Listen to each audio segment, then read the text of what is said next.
Right.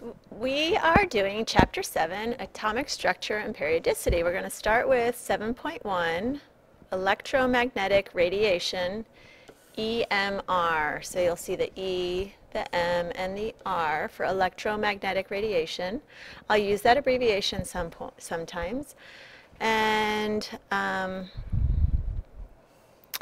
electromagnetic radiation is a way in which certain types of energy travel through space. And there are two important things about this.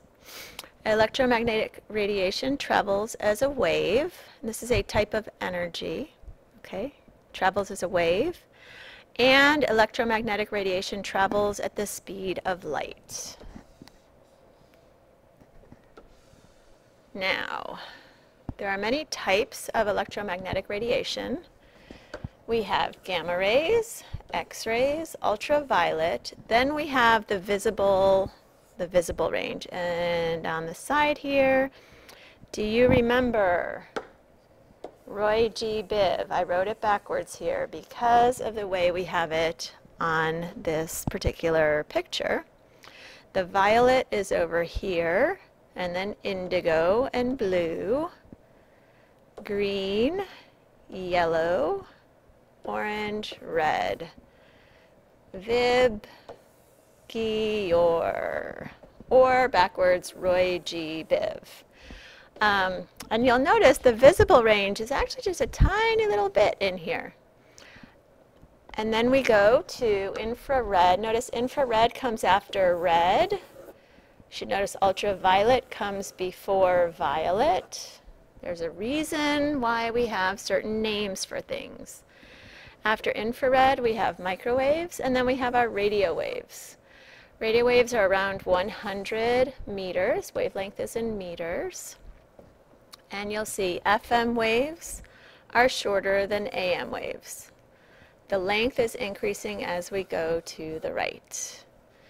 So a football field, is that 100 meters or 1,000 meters? I'm not sure, but we'll just think of radio waves as being on the order of the size of a football field. In fact, when you listen to AM radio and you go into a parking garage, the reason why the noise gets so distorted is because those waves, they can't get through the cement and they get completely distorted when they hit the top and the bottom of a parking garage. And so you get this distortion of different radio waves coming into your antenna at the same time. Okay, so just some little notes here. Visible light is hundreds of nanometers. Let's talk real quick about nanometers, NM. A nano means 10 to the minus 9th meters. So 1 meter is 10 to the 9th meters, or a nanometer is 10 to the minus 9th meters. And visible light is on the order of hundreds of nanometers. It's ranging from around 400 up to 700 nanometers. Okay, we have some important equations that define the relationship between how long the wave of this electromagnetic radiation is with its frequency. So here's our equation, and there's a lot of information coming through. I'm going to move this way. Oops, we can't move? Yes, we can. Here we go. Okay. So the equation we'll be using is lambda nu equals c, where lambda is our wavelength in meters, nu is our frequency in per seconds, and the other name for that is hertz. That means per second. And c is the speed of light. Let's separate this out so you don't think it's speed of light hertz. So c is 3 times 10 to the 8th meters per second. What does this look like? So let's have a picture of some waves. This says long over here. Long. Let's fix that. Long, medium, and short waves. So the longer the wave is, as lambda goes up, frequency goes down. Frequency is how many waves pass through a point per second of time.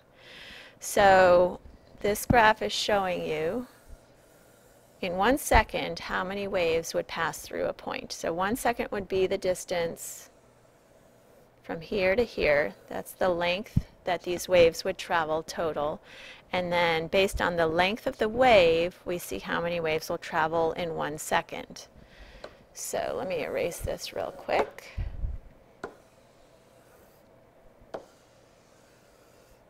All right, so the wavelength is the distance between two tops of waves. So the wavelength is getting smaller and smaller and smaller from the top to the bottom.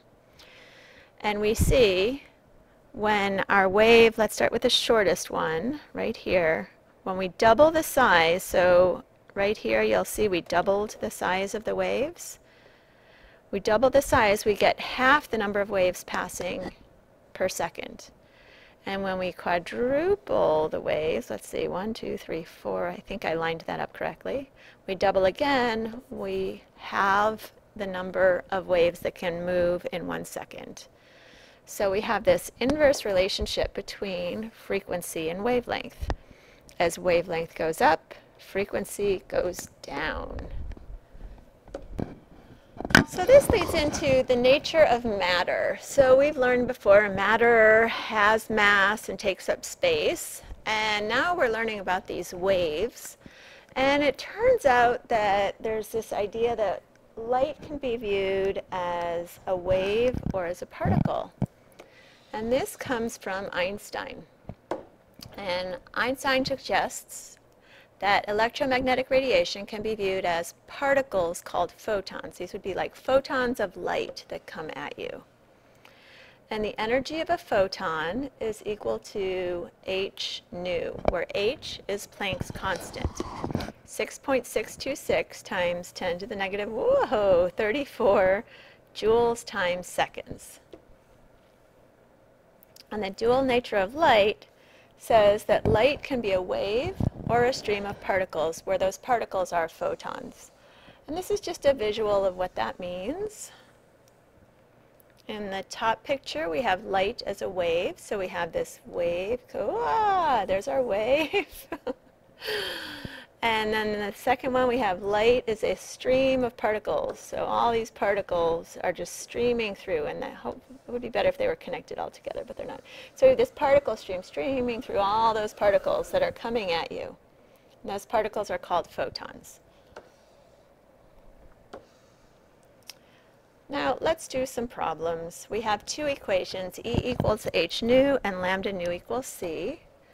And we're going to find the energy of a photon with a wavelength of 450 nanometers. Now if you recall, this will be in the visible light range. So we have our two equations. The energy of a photon is equal to h nu and lambda nu equals c.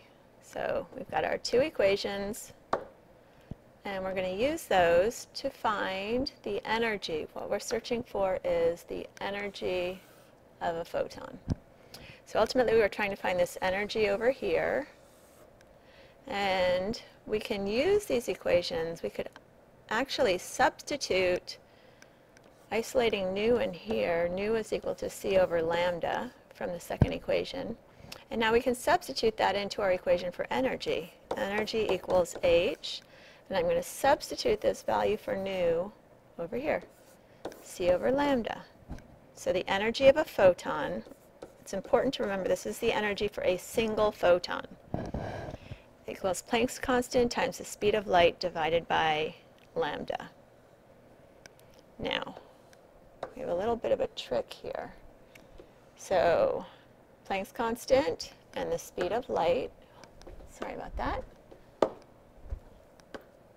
We have Planck's constant, woohoo, part of it, and the speed of light. And we need to divide by the wavelength. Well, we were given that the wavelength is 450 nanometers. So lambda is 450 nanometers.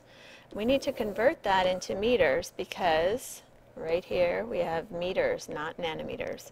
And we know that 1 nanometer is 10 to the minus 9 meters. So that will be 4.50 times 10 to the minus 7 meters. Substituting that into our energy equation, here we go. So we just put our lambda down on the bottom here, and we get 4.12 times 10 to the 19th joules. You want to always make sure that your units cancel appropriately. All right, second problem.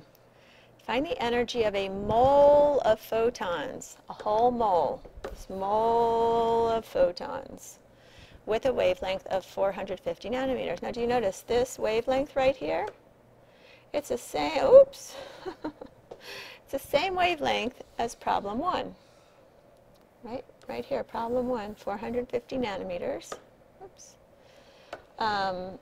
Now, we know the energy of a single photon. That's right here. Oops. Oh dear. Right here, that's the energy of a single photon, and now we want this whole mole of photons. So all I need to do is multiply my energy by a mole. A single photon is 4.12 times 10 to the 19th joules. So the energy of a mole of photons, just multiply by how many photons are in a mole of photons. 6.02 times 10 to the 23rd, Avogadro's number. And we get 2.48 times 10 to the 43 joules per mole of photons. Not so hard. Just be careful when you're asked for finding the energy of a photon. It's just equals h nu. For the mole of photons, you have to multiply by Avogadro's number.